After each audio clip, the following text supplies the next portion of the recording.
8 তাৰিখে ৰাতিপুৱা press conference আছে। তাত অকল গৌৰৱ গগৈৰ কথাই নোলায়, এটা ডাঙৰ চক্ৰান্ত গোটেই ব্যৱস্থা এটাৰ বিষয়ে উল্লেখ হ'ব। আৰু এই বিষয়ে মই ইতিমধ্যে গুৱাহাটীত প্ৰেছ কনফাৰেন্সত কৈ দিছোঁ। 8 তাৰিখে 11টা বজাত আমি সকলোকে আকৌ লগ পাম।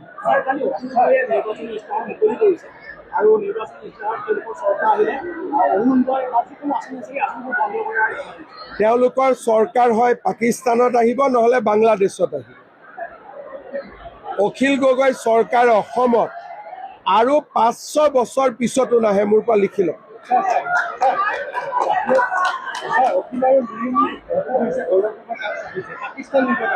এইটো 8 তাৰিখৰ মিটিংখনত যাতে ছাপোৰ্ট পায়। 8 তাৰিখে মই কিবা কোৱাৰ পিছত যাতে 3জনে মোক গালি পাৰিব পাৰে, সেইকাৰণে গৌৰৱ গগৈ এওঁলোক দুজনৰ ওচৰ চাপিছে। মই এওঁলোক দুজনক কওঁ যে সুবিধাটো এতিয়াই লৈ লওক, 8 তাৰিখৰ আগতে চিটখিনি লৈ লওক। 8ৰ পিছত আৰু আপোনালোকৰ গুৰুত্ব নাথাকিব।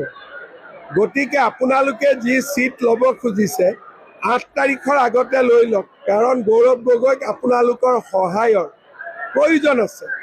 আৰু এনেকুৱা সহায় কৰিব গ'লে আপোনালোক নিজেও বদনামী হ'ব। গতিকে যদি বদনামী হয়েই, তাৰ মূল্যটো 8 তাৰিখৰ আগতে লৈ লওক।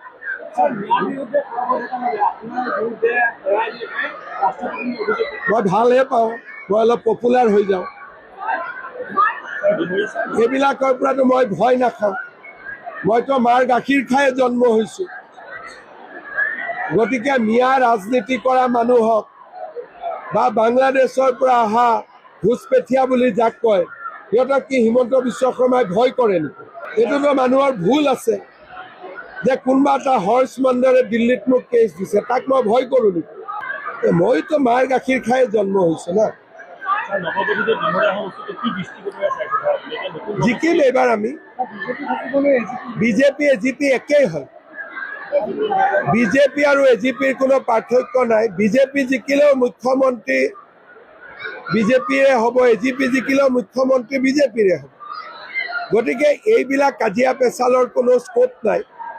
আৰু আমাৰ দুইটা পাৰ্টিৰ লক্ষ্য এটাই যে অসমত NDA চৰকাৰ স্থাপন কৰা।